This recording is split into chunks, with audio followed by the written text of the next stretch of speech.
Have you ever looked in the mirror and noticed those stubborn dark patches? Or maybe spots on your skin, Hmm. maybe after you've been out in the sun, or perhaps after a breakout, just won't fade. Yeah, absolutely. A lot of people just think, oh, it's cosmetic. Maybe a weird tan or just a scar that's taking its time. Right. But what if those spots are actually, well, like a little signal from your body? Exactly. Like it's telling you something deeper might be going on, that your skin and maybe your whole body needs a bit more attention. Okay, so we're talking about hyperpigmentation here. That's the one. It's super common, really. Mhm. It happens when your skin just goes into overdrive producing melanin. That's your natural pigment.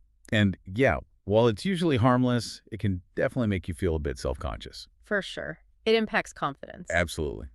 So for this deep dive, our mission, really, is to give you a shortcut to understand what's really causing hyperpigmentation, getting past just the surface stuff. And more importantly, we want to explore some effective natural ways, remedies, and maybe dietary changes that can help fix it. Or even prevent it coming back. The Mhm. goal is, finding that path to more radiant, naturally healthy skin. Yeah, let's get into it. Let's unpack what's going on. Okay, so what's really fascinating, you mentioned it's not just surface leveled. It happens when the skin makes more melanin than usual. Right. It's often a response, something happening outside, like the sun or something internal. There are quite a few common triggers for this melanin overproduction. Okay, so if we're trying to figure out the why behind these marks, Mhm. what are the main things? What are the culprits we should know about? Well, the sun is obviously a huge one, no surprise there. Right. We know UV rays kickstart melanin production. That's your skin trying to protect itself. But what's really sneaky, I guess, Yeah. is how even low-level consistent exposure, like sitting near a window indoors day after day, can contribute over time. Oh, wow. Okay. Not just beach holidays then. No. Or even how one really bad sunburn can leave a mark that lasts for ages. It's much more pervasive than people think. That's a really important point. Okay, sun exposure. Yeah. What else can push melanin production too high? Inflammation. That's another really big one, and I think it gets overlooked a lot. Inflammation. How so? Well, think about common things like acne or cuts, burns, even chronic stuff like eczema. They don't just damage the skin initially. Right. They can leave behind these dark marks after the actual wound or rash has healed. It's called post-inflammatory hyperpigmentation. Ah, okay. Like the skin's memory of being inflamed. Exactly, a lingering memory. Then you've got hormonal changes. Hmm. This is really common in conditions like melasma. You often see it pop up during pregnancy or sometimes with people using birth control pills. So the hormones themselves are influencing the pigment cells. Directly, they can stimulate those melanin-producing cells. Okay. And it makes sense that medications could play a part too. Yeah. Are there specific types we should be aware of? Yes, definitely. Some antibiotics can do it. Also, certain chemotherapy drugs and even some anti-seizure medications are known triggers. Ah. And here's one that's often missed. Vitamin deficiencies, Really? Like which ones? particularly B12, vitamin E, and vitamin C. If your levels are consistently low, it can actually manifest as dark spots on your skin. Wow. It's pretty incredible how much our internal state shows up on the outside, isn't it? It really is. Some people might find it a bit hard to swallow that, what you eat could impact a dark spot on your face. How, like, revolutionary is this inside-out idea compared to just creams and stuff? Well, for many people, it feels like a big shift. But honestly, it's fundamental. It's how our bodies are designed to work. Right. When you nourish your body with these specific skin-loving nutrients, you can genuinely help reduce hyperpigmentation because you're tackling the root causes things like inflammation and oxidative stress that often drive that excess melanin in the first place. Mhm. Okay, so if we want to arm ourselves from the inside out, what are the key nutrients? Which should we be looking for in our food? Okay, top of the list has to be vitamin C. It's just crucial What vitamin C specifically? because it literally helps brighten the skin Oh. and it directly interferes with melanin production. Think of it like a dimmer switch for your skin's pigment factories. A dimmer switch. I like that. Yeah. It inhibits an enzyme called tyrosinase, which is key for making melanin. Plus, it's a fantastic antioxidant fighting off that oxidative stress that often kicks the whole process off. And where do we find plenty of that? Oh, citrus fruits, obviously oranges, lemons, but also bell peppers, especially the red ones, kiwi fruit. They're packed with it. Good to know. Okay, so vitamin C is the dimmer switch. What else is on the team? Then you've got vitamin E. It's another brilliant antioxidant, and it works really well with vitamin C. Like a tag team? Sort of. It's great for protecting against sun damage, almost like a bit of internal sunscreen and just generally supporting skin repair. Zinc is another important one. It's not just for healing cuts, you know? No. It's a vital part of hundreds of enzyme reactions in your body. Many of those are crucial for skin repair and keeping your immune system working properly, which helps cool down inflammation. Right, that makes sense. And omega-3 fatty acids.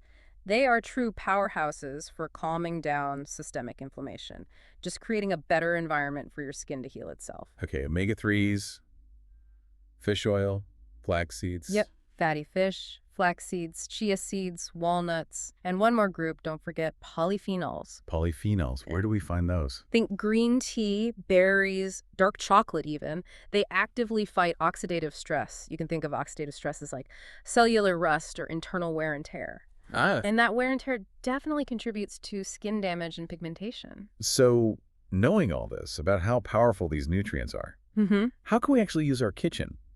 Practically speaking, it sounds like we could turn the pantry into a skin pharmacy. You absolutely can. And it doesn't have to be complicated. We've actually got a few simple but really potent recipes designed to flood your system with these skin-loving goodies. Oh, brilliant. Like what? Well, for instance, there's a global smoothie. It's just packed with antioxidants for regeneration. Okay. Then there's a zinc-rich quinoa salad, great for boosting collagen and healing. And even a berry green tea detox water for hydration and flushing toxins. Let's maybe zoom in on one or two. The global smoothie sounds, well, glowing. Yeah. What makes that one so effective? What's in it? Okay, the global smoothie is basically designed to deliver a hit of antioxidants, vitamin C, and hydration, all things that support quick skin cell turnover and regeneration. Nice. So it typically has frozen pineapple, that's your big vitamin C source, maybe some kale or spinach for other nutrients, chia seeds for those omega-3s, a little bit of turmeric for its anti-inflammatory power, and then blended with something like coconut water or almond milk for hydration. It's a fantastic daily boost. That sounds delicious, actually. Oh. We'll put the full ingredients in the show notes for everyone, by the way. Definitely. And what about something more substantial? Or maybe something you could sip through the day? Yeah, for a meal, that zinc-rich quinoa salad is brilliant. It's properly mineral-rich. It actively helps boost collagen production and aids skin healing. What gives it the zinc punch? It's got things like cooked quinoa, chickpeas, avocado, which has vitamin E2, red bell pepper for more vitamin C, and crucially, pumpkin seeds. They're a great source of zinc. Dressed with a simple olive oil and lemon vinaigrette. Really good stuff. Okay, that sounds like a proper meal. It is! Yeah. And for sipping, instead of just plain water, the berry green tea detox water is lovely. It gives you hydration plus anti-inflammatory benefits, helps flush toxins, and delivers those polyphenols we talked about. How do you make that? Super simple. Just brew a bag of green tea, let it cool right down, then a handful of fresh berries, whatever you like, maybe some mint leaves, and a squeeze of lime juice. It's a really refreshing way to drink your way to better skin. I like that idea. Okay, so that covers the inside-out approach, but I know a lot of listeners will be wondering about targeting the dark spots directly, topically. Do we have some DIY remedies using natural ingredients for that? Absolutely. For applying directly to the skin, there are some fantastic simple options. Let's start with a real classic, the turmeric honey brightening mask. Turmeric again. It seems to pop up everywhere. It's powerful stuff. It's strongly anti-inflammatory and known as a natural skin brightener. And raw honey is naturally antibacterial and very moisturizing. A great combo. So how do you actually mix that up and use it safely? Okay, you just need about 1 teaspoon of good quality turmeric powder and 1 teaspoon of raw honey. Mix them into a paste.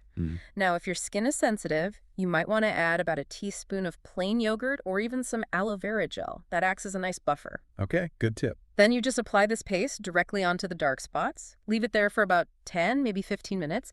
Then rinse it off thoroughly with warm water. How often can you do that? You could use this maybe 2 or 3 times a week. Okay. And is there something else, maybe using something people likely already have, like a toner? Yes. Apple cider vinegar or ACV. You can make a simple toner with it. How does ACV help? It contains natural alpha-hydroxy acids like malic acid. These help to gently exfoliate the top layer of skin and can lighten pigmentation over time. Okay, so how do you prepare that? You don't use it straight, right? No, definitely not. It's too strong. You need to dilute it.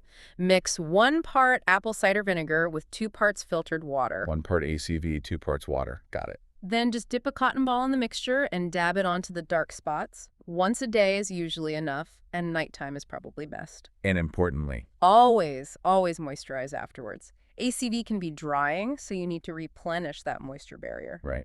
Okay, one more. Yeah. Maybe something fruit-based for a gentle peel effect. Yes, how about a papaya enzyme peel? Papaya. Interesting. Ripe papaya contains natural enzymes, most notably papain. Papain is excellent for gentle exfoliation and brightening the skin. So just mash it up. Pretty much. Take about 2 tablespoons of mashed ripe papaya. If you happen to have oily skin, you could add about 1 teaspoon of lemon juice for an extra brightening boost, but that's optional. Okay. Apply the papaya mash to your skin, leave it for about 10 minutes, and then rinse it off gently. Because it's enzymatic, once a week is probably plenty for this one. Remember, gentle and consistent is key. These are fantastic, really practical tools people can try at home. No. But, like anything that works with your body's processes, natural remedies aren't instant fixes, are they? It's more of a long game. Exactly. So what are the final essential habits? The things people need to stick with for maintaining that naturally radiant skin once they start seeing improvements? Okay, number 1, non-negotiable. Wear sunscreen. Daily. Every single day. Every single day, even if it's cloudy, even if you're mostly indoors. Remember those UV rays coming through the windows? Right. The sneaky ones? They're a primary driver of hyperpigmentation, so protection is paramount. Makes sense. What else? Hydration. Sounds basic, but it's absolutely key. Aim for at least 8 cups of water a day. It supports all your skin's functions, including cell turnover and detoxification. Okay. Sunscreen, water. Patience and consistency. I know we keep saying it, but it's true. Natural approaches take time to show results because they're working on a deeper level. So don't give up after a week. Exactly. Be patient. Stick with your routine, whether it's the diet changes or the topical remedies. Expect progress, not overnight perfection. Good advice. Anything else crucial? Yes. And this can be a hard one for people. Avoid picking at spots or blemishes. Ah, the temptation. I know, but picking almost guarantees you'll worsen any existing marks or even create new ones through inflammation. Just let your skin heal naturally. Hands off. Okay, that's a discipline in itself. Wow, Yeah. what an incredible journey we've just taken. It really covers a lot, doesn't it? Yeah, from understanding those surprising root causes like inflammation and vitamins, all the way to nourishing from within, using targeted natural remedies, and those essential daily habits. It really drives home that idea, doesn't it? That your skin isn't just skin, it's a reflection, a profound reflection of your inner health. Absolutely. And this whole deep dive into just one thing, hyperpigmentation, it really highlights how interconnected everything in our body is. Yeah. So it makes you think, doesn't it? Consider this.